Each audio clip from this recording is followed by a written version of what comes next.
आज से छत्तीसगढ़ आईटीआई की काउंसलिंग शुरू हो रही है। सीट अलॉटमेंट रिजल्ट डाउनलोड करने से लेकर कॉलेज में एडमिशन तक पूरा प्रोसेस आपको इसी वीडियो में ए टू जेड समझाने वाले हैं। तो दोस्तों सबसे पहले आपको इस ऑफिशियल वेबसाइट पर आ जाना है और फिर इसके बाद जब आप नीचे आएंगे तो आपको यहाँ पे दिखाई देगा, यहाँ पे first round seat allotment result counselling 2026 आप इस पर क्लिक करेंगे। जैसे इस पर क्लिक करेंगे इसके बाद जो है इस प्रकार से इंटरफेस ओपन होगा। आपका यहाँ पे डिटेल मांगा जाएगा, जैसे कि आपका एप्लीकेशन नंबर, यहाँ पे पासवर्ड फिल करेंगे और फिर इसके बाद यहाँ पे सिक्योरिटी पिन डालेंगे और इसके बाद जो है यहाँ पे आप साइन अप करेंगे। जब आपका ओटीपी वेरीफाई होगा तो यहाँ पे जो आप क्लिक करेंगे तो यहाँ पे आपको दो ऑप्शन दिखाई देगा।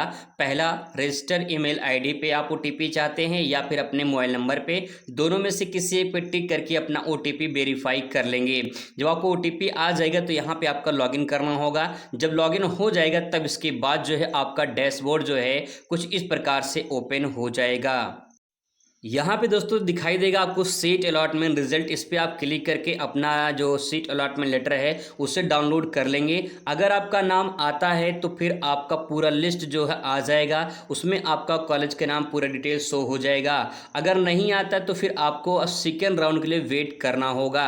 अब जिनका नाम आ जाएगा उनको क्या करना होगा, कौन कौन से डॉक्यूमेंट आपको लेकर जाना है, डॉक्यूमेंट और फिर इसके बाद कितना फीस लगेगा, आइए वो डिटेल में जानते हैं। छत्तीसगढ़ आईटीआई का जो प्रवेश विवरण है 2026-27 का, इसमें पूरा डिटेल में बताया गया है कि क्या क्या डॉक्यूमेंट लगेगा और कितना फीस लगेगा। दोस्तों जब आप लोग फॉर्म ऑनलाइन किए होंगे तो ऑनलाइन के समय कुछ आपके डॉक्यूमेंट लगे होंगे, वो आपके पास डॉक्यूमेंट होना चाहिए। इसका पूरा लिस्ट में आपको दिखा दे रहा हूँ। कुछ डॉक्यूमेंट आपको यहाँ पे देखने को मिल जाएंगे।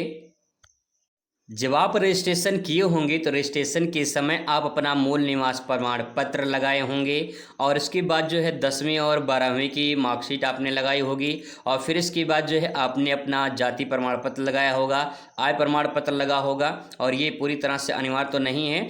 पासपोर्ट साइज फ़ोटो आपने लगाया होगा, टीसी जो है आपका लगता है और कुछ अन्य जो है डॉक्यूमेंट लगते हैं, जैसे जो विकलांग की श्रेणी में आते हैं, जो भूतपूर्व सैनिक है, जो अनाथ हैं, ये सबके लिए नहीं है, लेकिन कुछ ऐसे डॉक्यूमेंट जो है आपके लगते हैं। यहाँ पे दोस्तों लिखा है कि प्रवेश हेतु आवश्यक दस्तावेज, तो यहाँ पे कुछ दस्तावेज दिए गए हैं। इसका मैंने एक पूरा चार्ट बना लिया है और ये पूरा डिटेल में आपको बता देते हैं।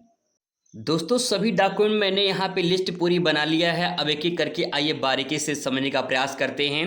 प्रवेश के समय लगने वाले सभी दस्तावेज यानी डॉक्यूमेंट आपको बता दें कि सत्यापन जब होगा यानी जब आपका काउंसलिंग होगा तो उस टाइम पे मूल दस्तावेज यानी ओरिजिनल डॉक्यूमेंट और उसकी फोटो कॉपी कम से कम 2 सेट आपके पास होना चाहिए। ठीक है, 2 सेट का मतलब ये कि जैसे आधार कार्ड है तो आधार कार्ड की 2 फोटो कॉपी होनी चाहिए, इस प्रकार से। ठीक है, तो यहाँ पे डॉक्यूमेंट का लिस्ट देखिए। सबसे पहले बात करें कि यहाँ पे 10th की मार्कशीट लगेगी, ये सबका लगेगा। हाँ, कुछ डॉक्यूमेंट इसमें ऐसे हैं जो सबके लिए नहीं है, वो कुछ लोगों के लिए रहता है, लेकिन यहाँ पे कुछ ऐसे डॉक्यूमेंट हैं जो सबके लिए अनिवार्य हैं। जैसे कि 10th की मार्कशीट सबके लिए अनिवार्य है।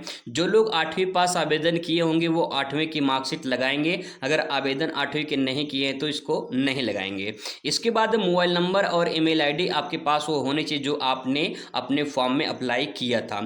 फिर इसके बाद यहाँ पे सबसे मोस्ट इंपॉर्टेंट है वो आपका है, जब ऑनलाइन आपने फॉर्म भरा था तो उसकी प्रिंट आउट जो है आपके पास होनी चाहिए। और फिर इसके बाद जो है आपका यहाँ पे दिखाई देगा आधार कार्ड आपके पास होना चाहिए, आपका खुद का आधार कार्ड, और फिर आपने जो चॉइस फिलिंग किया था उसका स्लिप भी आपके पास होना चाहिए, चॉइस फिलिंग का।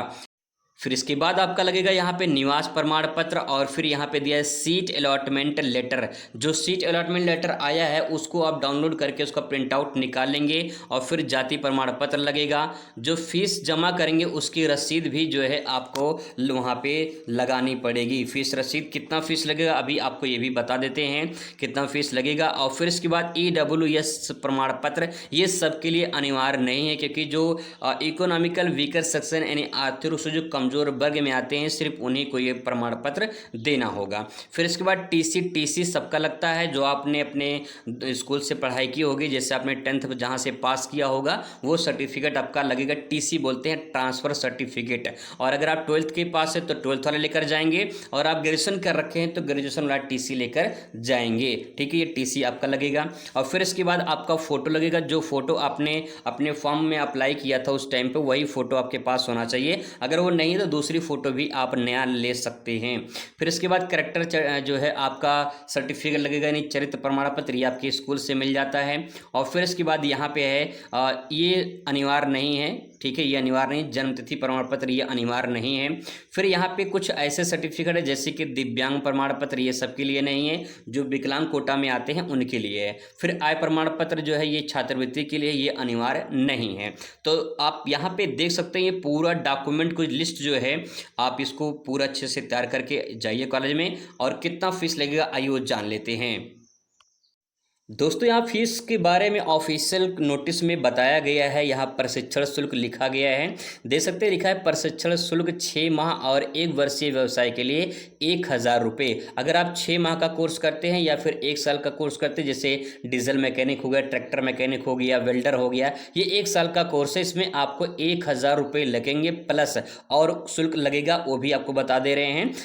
2 वर्षीय जो व्यवसाय है, जैसे फिटर है, इलेक्ट्रीशियन है, टर्नर है, मशीनिस्ट है, तो उनका 2000 रुपये यहाँ पे लगेगा। ठीक है, अब आपको बता दें कि यहाँ पे जो एससी कैटेगरी में आते हैं, जो आपका एससी कैटेगरी में आते हैं या फिर जो एसटी कैटेगरी में आते हैं, उसको यहाँ पे छूट दिया गया है। अनुसूचित जाति और अनुसूचित जनजाति पिछड़ा वर्ग के आवेदक की प्रशिक्षण शुल्क में छूट दी गई है। सामान्य वर्ग के बीपीएल जो आवेदक है इनको प्रशिक्षण शुल्क में भी छूट दिया गया है। तो ये जो है एससी एसटी वालों के लिए जो है बेनिफिट है, अगर आप फीस लेकर नहीं जाते तो आपका एडमिशन हो जाएगा। और बताया गया कि सभी वर्गों के महिला आवेदकों को प्रशिक्षण शुल्क में छूट दिया गया है, तो इस प्रकार से छूट हो गया।